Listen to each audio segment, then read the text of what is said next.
അസ്സാം വലൈക്കും വറഹമത്തല്ലാഹി വബറകാതുഹു. നമ്മ പ്രോഗ്രസ് സെക്കൻഡറി സ്കൂളിൽ പഠിക്കുന്ന 8ാം ക്ലാസ് വിദ്യാർത്ഥികളാണ്. ഞാൻ ഹിബ്സ സൈനബ് സയാഷിഖ്. ഞാനിവിടെ 8 കൊല്ലമായി പഠിക്കാൻ തുടങ്ങിയിട്ട് 5 വർഷം. യെസ്. സോ സാറോടുള്ള ആദ്യത്തെ ചോദ്യം എന്ന് പറയുന്നത്, മലയാളത്തിലെ പ്രമുഖ വാർത്താ ചാനലാണല്ലോ മീഡിയ വൺ. അപ്പോൾ സാർ ഈ ഡെസ്റ്റിനേഷനിലേക്ക് എത്താൻ സാർ ജേർണിയെ കുറിച്ച് 2 വാക്ക് പറയും. ആ ജേണി ഒരു ലോങ് ജേണിയാണ്. ഞാൻ പഠിച്ചുകൊണ്ടിരിക്കുമ്പോഴൊന്നും ഞാൻ എന്ത് ജോലി ചെയ്യണമെന്നതിനെ കുറിച്ച് ഞാൻ ഡിറ്റർമിൻഡ് ആയിരുന്നില്ല. ഒട്ടും എന്ത് ജോലി ചെയ്ത് ജീവിക്കുന്നതിനെ കുറിച്ച് ഒട്ടും ഡിറ്റർമിനേഷൻ ഇല്ലാതെയാണ് പഠിച്ചത്. അതിന് പല കാരണങ്ങളുണ്ട്. നമ്മൾ 80s 90s എന്ന് പറഞ്ഞാൽ വേണ്ടത്ര ഗൈഡൻസ് ഇല്ല ഇന്നത്തെ പോലെ. ഇപ്പം നിങ്ങളോട് നിങ്ങളുടെ പേരൻസ് പറയുന്ന പോലെയോ ടീച്ചേഴ്സ് പറഞ്ഞു തരുന്ന പോലെയോ ഗൈഡൻസ് കിട്ടില്ല. നിങ്ങൾക്ക് പിന്നെ കുറേ അധികം ഇൻഫോർമേഷൻസ് ഉണ്ട് നിങ്ങളുടെ മുമ്പിൽ. You have mobile phone, internet. അന്ന് ഇന്റർനെറ്റ് ഇല്ല. അന്ന് നമുക്കൊരു വിവരം കിട്ടണമെങ്കിൽ നമുക്ക് മാഗസിൻസ് വായിക്കണം, അല്ലെങ്കിൽ ഏതെങ്കിലും ലൈബ്രറി പോയി ബുക്ക് വായിക്കണം. ഇൻഫർമേഷൻ അതുപോലും നമുക്ക് ആക്സസിബിൾ അല്ല. ഒരു റൂറൽ കേരളയിൽ ജീവിക്കുന്ന ഒരാളെ സംബന്ധിച്ച് ഇൻഫർമേഷൻ കിട്ടുക എന്നുള്ളത് ഒട്ടും എളുപ്പമല്ല. അതുകൊണ്ട് നമുക്ക് ഐഡിയ ഉണ്ടായിരുന്നില്ല എന്ത് ചെയ്യുന്നതിനെ കുറിച്ച്. അപ്പോൾ +2 കഴിഞ്ഞ് കഴിഞ്ഞപ്പോൾ ഞാൻ ഭയങ്കരമായിട്ടൊരു ക്രൈസിസിൽ വന്നു. എന്ത് ചെയ്യണം, നെക്സ്റ്റ് വാട്ട് എന്നുള്ളൊരു ചിന്ത വന്നു. അപ്പോൾ അങ്ങനെ ചിന്തിച്ച് വന്നു കഴിഞ്ഞുകൊണ്ടിരിക്കുന്ന സമയത്താണ് ഞാൻ കുറെ കൂടി വായന തുടങ്ങുന്നത്. നമുക്കൊരു കൺഫ്യൂഷൻ വരുമ്പോഴാണ് നമ്മൾ വായിക്കുക കൂടുതൽ. അപ്പോൾ ആ സമയത്ത് ഞാൻ കുറേ അധികം വായിക്കുമായിരുന്നു. ഒരു 21 വയസ്സ് വരെ, ഡിഗ്രി പ്രായം വരെ. അപ്പോൾ ഇങ്ങനെ വായിച്ചുകൊണ്ടിരിക്കുമ്പോൾ എനിക്ക് തോന്നി ഐ ക്യാൻ റൈറ്റ് എന്ന് തോന്നി. അത് ഞാൻ വെറുതെ എഴുതാൻ തുടങ്ങി. ആ സമയത്താണ് എഴുതാൻ തുടങ്ങി. എന്ന് മാത്രമല്ല, നമുക്ക് കുറേ കൂടി ഒരു പൊളിറ്റിക്കൽ തോട്ട്സ് ഒക്കെ വരുന്നത് ആ സമയത്താണ്. അങ്ങനെ വന്നു കഴിഞ്ഞപ്പോൾ എനിക്ക് തോന്നി എനിക്ക് ചെയ്യാൻ പറ്റുന്ന ഒരു പണി ജേർണലിസ്റ്റ് ആണെന്ന് തോന്നി. ഞാൻ എൻ്റെ PG ജേർണലിസ്റ്റ് കൊടുക്കുകയും അങ്ങനെ ഈ തൊഴിലേക്ക് കടക്കുകയും ചെയ്തു. As a media editor, as a senior editor of media one, sir face ചെയ്യുന്ന ഒരു ചാലഞ്ച് എന്താണ്? One of the most challenge. ഇംഗ്ലീഷിൽ മാധ്യമപ്രവർത്തനം നടത്താൻ കഴിയുന്നില്ല എന്നുള്ളത് എനിക്ക് ഭയങ്കര ആഗ്രഹമുള്ള ഒരു കാര്യമാണ്. പക്ഷെ ഞാൻ വളരെ പൂറാണ് ഇംഗ്ലീഷിൽ. എനിക്ക് ഇംഗ്ലീഷ് പറയാൻ കഴിയും, കേൾക്കുന്ന മനസ്സിലാവും. ഞാൻ മറ്റൊരു രാജ്യത്ത് പോയിട്ട് ഇംഗ്ലീഷ് സംസാരിച്ച് ജീവിക്കും, അതൊന്നും പ്രശ്നമല്ല. പക്ഷെ എനിക്ക് പ്രസംഗിക്കാൻ കഴിയില്ല ഇംഗ്ലീഷ്, എനിക്ക് പ്രസന്റ് ചെയ്യാൻ കഴിയില്ല ഇംഗ്ലീഷ്. അതാണ് ഞാൻ നേരിടുന്ന ചലഞ്ച്. ഈ ഒരു കാലത്ത് സോഷ്യൽ മീഡിയ തുറന്നാൽ നമുക്ക് കുറേ ന്യൂസ് കാണാം. പെയ്ഡ് ന്യൂസും കാണാം, റിയൽ ന്യൂസും കാണാം. ആസ് എ കോമൺ പീപ്പിൾ നമുക്കിത് എങ്ങനെ തിരിച്ചറിയാൻ പറ്റുക, ഇത് പെയ്ഡ് ആണോ റിയൽ ആണോ എന്നുള്ളത്?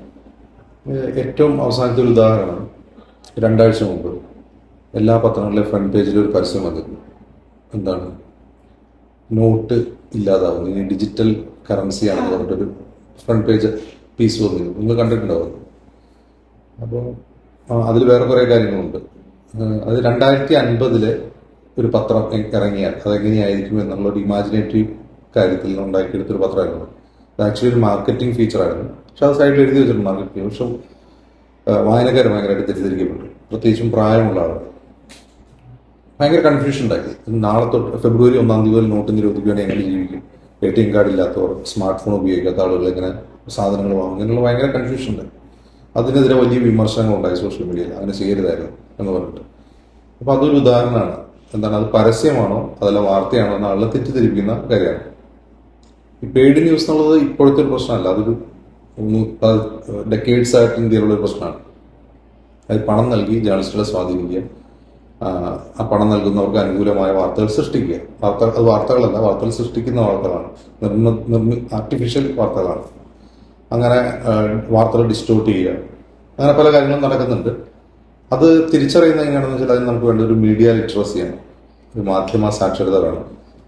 നിങ്ങൾ സ്കൂളിൽ നിന്ന് നമ്മുടെ കരിക്കുലത്തിൽ അതൊന്നുമില്ല, സ്കൂളിലെ കരിക്കുലത്തിലില്ല എങ്ങനെയാണ് മീഡിയ ലിറ്ററസി ഉണ്ടാക്കുക എന്നുള്ളത്. പക്ഷെ അത് നമ്മൾ സ്വയം ആർജിച്ചെടുക്കേണ്ട ഒരു കാര്യമാണ്. ഒരു വാർത്ത കാണുമ്പോൾ തന്നെ അത് മനസ്സിലാവണം, ഇതിലെന്തോ പ്രശ്നമുണ്ടല്ലോ തോന്നണം. ആ തോന്നണമെങ്കിൽ നമുക്ക് മീഡിയ ലിറ്ററസി വേണം. പക്ഷെ ഇന്നത്തെ കാലത്ത് നിങ്ങൾ ഈ പറയുന്ന പോലെ പെയ്ഡ് ന്യൂസിനേക്കാൾ വലിയ പ്രശ്നം സോഷ്യൽ മീഡിയ വഴിയുള്ള ഫാൾസ് ഇൻഫർമേഷന്റെ പ്രചാരണമാണ്. അപ്പോൾ അതിന് നമുക്കൊരു സോഷ്യൽ മീഡിയ ലിറ്ററസി വേണം. നമ്മുടെ വാട്സാപ്പിലോ ഫേസ്ബുക്കിലോ അല്ലെങ്കിൽ ട്വിറ്ററിലോ ഒരു പീസ് ഓഫ് ഇൻഫർമേഷൻ വരുമ്പോൾ അത് ശരിയാണോ തെറ്റാണോ നമുക്ക് തന്നെ തിരിച്ചറിയാനുള്ളൊരു സ്കിൽ നമ്മൾ ഉണ്ടാക്കിയെടുക്കണം. അത് തീർച്ചയായിട്ടും ഇപ്പോഴത്തെ ന്യൂ ജനറേഷൻ ആളുകൾ ഉണ്ടാക്കിയെടുക്കും എന്നാണ് ഞാൻ വിചാരിക്കുന്നത്. കാരണം ഞാൻ അത്രമാത്രം ഫാൾസ് ഇൻഫർമേഷൻ നമുക്ക് വരുന്നുണ്ട്. അതുകൊണ്ട് അത് അനിവാര്യമായ ഒന്നാണ്. അതെനിക്ക് തോന്നുന്നു കരിക്കുലത്തിൽ കൂടി അത് കൊണ്ടുവരണമെന്നാണ് എനിക്ക് തോന്നുന്നത്. ആസ് എ സ്റ്റുഡന്റ് ഒരു ക്യൂരിയസ്, ഒരു സീനിയർ ജേർണലിസ്റ്റിന്റെ നോർമൽ ഡേ എങ്ങനെയാണ് കടന്നു പോകുന്നതെന്ന്? സാധാരണ നിങ്ങളുടെ നോർമൽ ഡേ പോലെ തന്നെ. അത് അങ്ങനെ ഒരു ഐഡിയൽ ആയിട്ടുള്ള ഒരു വർക്ക് ഷെഡ്യൂൾ അങ്ങനെയൊന്നുമില്ല. നമ്മളെല്ലാവരും രാവിലെ എഴുന്നേൽക്കുന്നു, വർക്കൗട്ട് ചെയ്യുന്നു, ഓഫീസിൽ പോകുന്നു, തിരിച്ചു വരുന്നു. നമുക്ക് നിർണിതമായ സമയക്രമമുണ്ട്. പക്ഷേ ജേർണലിസ്റ്റുകളുടെ ഒരു പ്രശ്നം, അവർക്ക് ക്ലോക്ക് നോക്കി ജോലി ചെയ്യാൻ കഴിയില്ല എന്നുള്ളതാണ്. ഒരു പക്ഷേ അയാൾ ഉണർന്നിരിക്കുന്ന സമയം മുഴുവൻ അയാൾ ഒരു ജോലി ചെയ്തുകൊണ്ടിരിക്കുകയും ഒരർത്ഥത്തിൽ, ഒന്നല്ലെങ്കിൽ വേറെ അർത്ഥത്തിൽ അപ്ഡേറ്റ് ആയിക്കൊണ്ടിരിക്കുക. ഏത് സമയം അപ്ഡേറ്റ് ആവുക, പുതിയ പുതിയ വിവരങ്ങൾ അറിയുക, വായന വർദ്ധിപ്പിക്കുക. അപ്പോൾ ക്ലോക്ക് നോക്കി ഓഫീസ് ടൈമിൽ ജോലി ചെയ്യുന്ന ഒരു ജോലിയല്ല അത്. ആക്ച്വലി ഒരു ഉറങ്ങുന്ന വരെ നമ്മൾ ഒരർത്ഥത്തില്ല മറ്റൊരർത്ഥത്തിൽ ജോലിയിലായിരിക്കും എന്നാണ് എനിക്ക് തോന്നുന്നത്. മലയാളികൾ ഏറ്റെടുത്ത ഔട്ട് ഓഫ് ഫോക്കസിൽ വിഷയങ്ങളുടെ തെരഞ്ഞെടുപ്പ് എങ്ങനെയാണ്? അത് ഞങ്ങളൊരു എഡിറ്റോറിയൽ ബോർഡുണ്ട്. ഞങ്ങൾ ചീഫ് എഡിറ്റർ ഉണ്ട്, അവർ ഗ്രൂപ്പ് എഡിറ്റർ ഇവിടെ വരായിരുന്നാണ് ഓബ്ദർ. അദ്ദേഹം അതിൽ ഇടയ്ക്ക് പങ്കെടുക്കും. പിന്നെ എഡിറ്റോറിയൽ ബോർഡ് കൂടിയിട്ട് ഡിസ്കസ് ചെയ്തിട്ടാണ് തീരുമാനിക്കുന്നത് ഇന്ന വിഷയങ്ങൾ ചർച്ച ചെയ്യണമെന്ന്. AI ഇന്റലിജൻസിന്റെ കാലമാണിത്. ആർട്ടിഫിഷ്യൽ ഇന്റലിജൻസ് എവിടെ ഫുൾ ഇന്റലിജൻസ് ആണ്. അപ്പൊ ഈ ആർട്ടിഫിഷ്യൽ ഇന്റലിജൻസിന്റെ കാലത്ത് മീഡിയ മേഖലയിൽ വരുന്ന ജോലി സാധ്യത എങ്ങനെയാണ്? ഏത് പുതിയ ടെക്നോളജി വരുമ്പോഴും അത് മീഡിയയ്ക്ക് ഗുണകരമായി ഭവിക്കാറാണ് പതിവ് സാധാരണ, അതിനെ ദോഷകരമായിട്ടല്ല. അപ്പൊ അങ്ങനെ ദോഷകരമായി ഭവിക്കും എന്ന് കരുതിയിരുന്ന ഒരു ടെക്നോളജിക്കൽ ഡെവലപ്മെന്റ് ആണ് സോഷ്യൽ മീഡിയ. സോഷ്യൽ മീഡിയ വരുമ്പോൾ എല്ലാവരും വിചാരിച്ചിട്ട് ഈ ട്രഡീഷണൽ മീഡിയ ഇല്ലാതായി പോകും എന്ന് വിചാരിച്ചത്. പക്ഷെ ശരിക്കും അങ്ങനെ ഇല്ലാതായി പോവുകയല്ല ചെയ്തത്, ഇത് മെർജ് ചെയ്യുകയാണ് ചെയ്തത്. സോഷ്യൽ മീഡിയയും ട്രഡീഷണൽ മീഡിയയും മെർജ് ചെയ്യുകയാണ് ചെയ്തത്, ഡിജിറ്റലൈസ് ചെയ്യപ്പെടുകയാണ് ചെയ്തത്. അപ്പോൾ അത് യഥാർത്ഥത്തിൽ ട്രഡീഷണൽ മീഡിയയ്ക്ക് കുറെ കൂടി സ്കോപ്പ് കൊടുക്കുകയും കുറെ കൂടി റീച്ച് കൊടുക്കുകയാണ് ചെയ്തത്. അപ്പോൾ ഇതിപ്പോൾ AI കാലമാണ്. AI വരുമ്പോൾ പലരും ആശങ്കിക്കുന്നത് AI പല മേഖലകളിൽ നിന്നും ജോബ് നഷ്ടപ്പെടുത്തും എന്ന് പേടിക്കുന്നുണ്ടല്ലോ. ആളുകൾ പേടിക്കുന്നുണ്ട് AI വന്നു കഴിഞ്ഞാൽ എല്ലാം ഓട്ടോമേറ്റഡ് ആവും, മനുഷ്യരുടെ ആവശ്യം വരില്ല. ബട്ട് മീഡിയ മേഖലയിൽ AI വരുന്നതിന് മുമ്പ് തന്നെ ഓട്ടോമേഷൻ നടക്കുന്നുണ്ട്. ഫോർ എക്സാമ്പിൾ അസോസിയേറ്റഡ് പ്രസ് എന്ന് പറയുന്ന ന്യൂസ് ഏജൻസി ഉണ്ട്. അവർ ന്യൂസ് ഡെസ്കിൽ 80% ജോലി ചെയ്യുന്ന റോബോട്ട്സ് ആയിരുന്നു. AI വരുന്നതിന് മുമ്പ് തന്നെ റോബോട്ടുകളാണ് ചെയ്യുന്നത്. അത് ടെക്സ്റ്റ് എഡിറ്റ് ചെയ്യുക, വരുന്ന ടെക്സ്റ്റിലെ ഗ്രാമർ, അതുപോലെ പ്രൂഫ് റീഡ് ചെയ്യുക, അതൊക്കെ റോബോട്ടാണ് ചെയ്യുന്നത്. അപ്പോൾ AI വന്നു കഴിഞ്ഞാൽ ആ റോബോട്ടിക് ആയിട്ടുള്ള അല്ലെങ്കിൽ ഓട്ടോമേറ്റഡ് ആയിട്ടുള്ള ജോലിയെ കുറെ കൂടി അപ്ഗ്രേഡ് ചെയ്യും. അവിടെ ജോലി നഷ്ടപ്പെടും, പക്ഷെ അതോടൊപ്പം തന്നെ അതിന്റെ ക്വാളിറ്റി വർദ്ധിക്കുകയും പുതിയ ജോലി സാധ്യതകൾ ഉണ്ടാവുകയും ചെയ്യുന്നതാണ് ഞാൻ വിചാരിക്കുന്നത്. ആസ് എ സീനിയർ എഡിറ്റർ എന്ന നിലയിൽ മീഡിയ വണ്ണിലേക്ക് കടന്നു വരുന്ന പുതിയ ജനറേഷന് സാറിന് കൊടുക്കാൻ പറ്റുന്ന അഡ്വൈസ് എന്താ? മീഡിയയിലേക്കും ഓക്കെ, ഭയങ്കര ചാലഞ്ചിങ് ആയിട്ടുള്ള ഒരു കാലഘട്ടമാണിത്. ചാലഞ്ചിങ് എന്ന് പറഞ്ഞാൽ ഞാൻ മുമ്പ് പറഞ്ഞു, ഈ സോഷ്യൽ മീഡിയ വന്നതിന് ശേഷമുള്ള ഈ ഫാൾസ് ഇൻഫർമേഷന്റെ പ്രവാഹം അവലാഞ്ചെ പോലെ വന്നുകൊണ്ടിരിക്കുകയാണ്. നമ്മൾ ദിവസം നമ്മൾ സത്യമുള്ള കാര്യങ്ങൾ വായിക്കുന്നതിനേക്കാൾ, സത്യമായിട്ടുള്ള ഇൻഫർമേഷൻ വായിക്കുന്നതിനേക്കാൾ കൂടുതൽ തെറ്റായ ഇൻഫർമേഷൻ ഒരുപക്ഷെ വായിക്കുന്നുണ്ടാവും. അപ്പോൾ ഈ ഫാൾസ് ഇൻഫർമേഷൻ തടഞ്ഞുകൊണ്ട് ആളിലേക്ക് ജേർണലിസം നടത്തുക എന്നുള്ളൊരു വലിയ ചലഞ്ചാണ്. എത്രത്തോളം എന്ന് വെച്ചാൽ ആളുകൾ അതിനോട് യൂസ്ഡ് ആയിക്കൊണ്ടിരിക്കുന്നു. മറ്റൊന്ന്, സത്യം പറയുന്നവർ നീ പറയുന്ന സത്യമല്ല, ഫേക്ക് ന്യൂസ് എന്ന് പറയുകയും, എന്നാൽ ഫേക്ക് ന്യൂസിനെ വളരെയധികം കൺസ്യൂം ചെയ്യുന്ന ഒരു സൊസൈറ്റിയായി നമ്മൾ അതിവേഗം മാറിക്കൊണ്ടിരിക്കുകയാണ്. എന്ന് മാത്രമല്ല, ഈ ഭരണകൂടം അതിനെ പ്രോത്സാഹിപ്പിക്കുകയും ചെയ്യുന്നു. പ്രത്യേകിച്ചും ഇപ്പോൾ US പ്രസിഡന്റ് ആയിട്ടുള്ള ട്രംപ്, അദ്ദേഹത്തിന്റെ ഫസ്റ്റ് ടൈമിൽ അദ്ദേഹം ഏറ്റവും കൂടുതൽ അറ്റാക്ക് ചെയ്തിട്ടുള്ളത് മീഡിയയാണ്. അദ്ദേഹം മീഡിയ വിശ്വസിക്കാതിരിക്കുക, മീഡിയ ഫേക്ക് ന്യൂസ് എന്ന് വിളിക്കുക, മീഡിയ കൊടുക്കുന്ന വാർത്തകൾ തെറ്റാണെന്ന് പറയും. അതേസമയം തന്നെ അയാൾ തന്നെ സോഷ്യൽ മീഡിയയിലൂടെ തെറ്റായ ഇൻഫർമേഷൻ പ്രചരിപ്പിച്ചുകൊണ്ടിരിക്കുകയായിരുന്നു. ഇപ്പോൾ അയാളുടെ ഒരു സെക്കൻഡ് ടൈമാണ്. നിങ്ങൾ ശ്രദ്ധിക്കേണ്ട ഒരു കാര്യം, അയാളുടെ ക്യാബിനറ്റിൽ എലോൺ മസ്ക് എന്ന് പറയുന്ന ഇൻഡസ്ട്രിയലിസ്റ്റ് വരുന്നുണ്ട്. കേട്ടിട്ടുണ്ടോ എലോൺ മസ്ക്? നമ്മുടെ ടെസ്ല കാറൊക്കെ ഉണ്ടാക്കുന്ന സ്പേസ് എക്സ് CEO. എലോൺ മസ്കിന്റെ ഏറ്റവും പ്രധാന ഇൻഡസ്ട്രിയലിസ്റ്റ് എന്നുള്ളത് അയാളുടെ കയ്യിലാണ് എക്സ്, മുമ്പ് ട്വിറ്റർ എന്നറിയപ്പെടുന്ന എക്സ് എന്ന് പറഞ്ഞ ഒരു സോഷ്യൽ മീഡിയ ഉള്ളത്. ലോകത്തെ ഏറ്റവും കൂടുതൽ പെനിട്രേഷൻ ഉള്ള ഒരു സോഷ്യൽ മീഡിയയാണ്. അയാൾ അത് ഏറ്റെടുത്തതിന് ശേഷം ഈ ഫാൾസ് ഇൻഫർമേഷൻ ഫ്ലാഗ് ചെയ്യുന്ന പരിപാടിയൊക്കെ ട്വിറ്റർ നിർത്തി. അവരെന്താ ചെയ്യുന്നത്, അതൊരു വലിയ ഫാൾസ് ഇൻഫർമേഷൻ പ്രചരിപ്പിക്കുന്ന ഹേറ്റ് സ്പീച്ച് നടത്തുന്ന ഒരു പ്ലാറ്റ്ഫോമായി അത് മാറിയിട്ടുണ്ട്. അപ്പൊ അങ്ങനെ ഒരു പ്ലാറ്റ്ഫോം കൈവശമുള്ള ഒരാള് ട്രംപിന്റെ മിനിസ്ട്രിയിൽ വരാൻ പോവുകയാണ്. അപ്പോൾ അതിന് ഗവേണൻസ് മിനിസ്ട്രി എന്നോ മറ്റാണ് അതിന് പേരിട്ടുള്ളത്.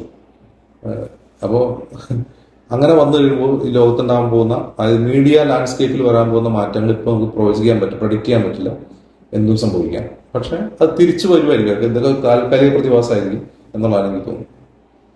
സോഷ്യൽ മീഡിയയിൽ വരുന്ന ഫേക്ക് ന്യൂസ് വെച്ച് മീഡിയന്റെ അപ്രോച്ച് എങ്ങനെയാണ്? പിന്നെ ഈ സാധാരണ ആൾക്കാർക്ക് അതെങ്ങനെ നേരിടാം? ഈ സോഷ്യൽ മീഡിയ ഉണ്ടായ ഗുണം എന്ന് പറയുന്നത്, ഈ ഫീഡ്ബാക്ക് എന്ന് പറയുന്നത് കമ്മ്യൂണിക്കേഷനിൽ വളരെ പ്രധാനപ്പെട്ട ഒരു കാര്യമാണ്. ഞാനിപ്പോൾ നിങ്ങളോട് പറയുന്നു, നിങ്ങൾ കേൾക്കുന്നു. പണ്ട് റേഡിയോ ഉണ്ടായിരുന്നില്ല, റേഡിയോയിൽ നമ്മളൊരു കാര്യം കേൾക്കുന്നു, നമുക്ക് തിരിച്ചൊന്നും പറയാൻ പറ്റില്ല റേഡിയോയോട്. പത്രങ്ങളായിരിക്കും, പത്രങ്ങൾ വായിക്കുന്ന ആൾക്കൊന്നും പറയാൻ പറ്റില്ല. വല്ലപ്പോഴും വായനക്കാർ കത്തുകൾ എഴുതി വിടാനേ പറ്റുള്ളൂ. അത് അവർ എഡിറ്റ് ചെയ്തിട്ട് അത് പ്രസിദ്ധീകരിക്കുക. ടെലിവിഷനാണല്ലോ അങ്ങനെ തന്നെ. ടെലിവിഷനിൽ അത് പറയുന്നത് നമ്മൾ കേൾക്കുകയാണ് ചെയ്യുന്നത്. സോഷ്യൽ മീഡിയ നമ്മൾ ഗുണമെന്ന് വെച്ചാൽ real time engagement and feedback അത് സംഭവിക്കുകയാണ്. അത് വായനക്കാരെ സംബന്ധിച്ച്, വ്യൂവേഴ്സിനെ സംബന്ധിച്ച് അവരുടെ സ്പേസ് ഡെമോക്രാറ്റൈസ് ചെയ്യപ്പെടുകയാണ്. അവർക്കും പറയാനുള്ള അവസരം ഉണ്ടാകുന്നു. മറ്റൊന്ന്, ഇത് മീഡിയയ്ക്ക് എങ്ങനെ ഗുണകരമാവുമെന്ന് വെച്ചാൽ സഡൻ ഫീഡ്ബാക്കാണ്, ഉടൻ തന്നെ പ്രതികരണം കിട്ടുകയാണ്. അപ്പോൾ ഇവർക്ക് എന്തെങ്കിലും മിസ്റ്റേക്ക് പറ്റിയാൽ തിരുത്തപ്പെടുന്നു. മുമ്പ് അങ്ങനെയായിരുന്നില്ല. മീഡിയക്ക് മിസ്റ്റേക്ക് പറ്റിയാൽ അത് അങ്ങനെ തന്നെ പോകും, വേറെ ആരും തിരുത്തുക അപ്പോളജൈസ് ചെയ്യുന്നുണ്ടല്ലോ. ഇപ്പം അങ്ങനെയല്ല. ഒരു ഫീഡ്ബാക്ക് വരുമ്പോൾ ഉടൻ തന്നെ അത് കറക്റ്റ് ചെയ്യാനുള്ള സൗകര്യം ഉണ്ടാകും മീഡിയയ്ക്ക്. അപ്പോൾ ഇത് യഥാർത്ഥത്തിൽ സോഷ്യൽ മീഡിയ ഡെമോക്രാറ്റൈസ് ചെയ്യപ്പെട്ടിട്ടുണ്ട് മീഡിയ സ്പിയർ. സർ, ഹോബീസ് എന്താ? വായന, movies.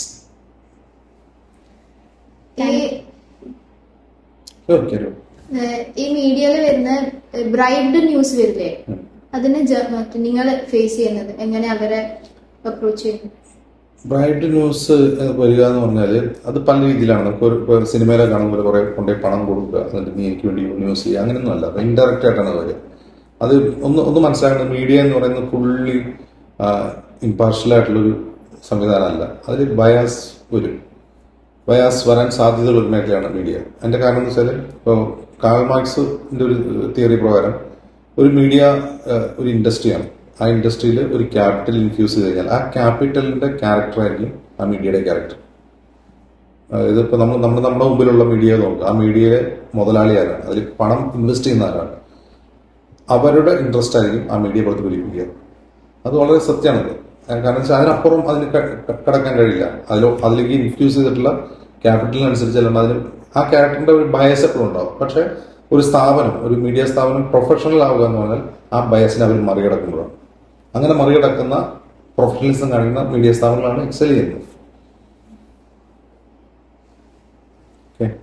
Thank you, sir. Your answers captivated us a lot. Thank you.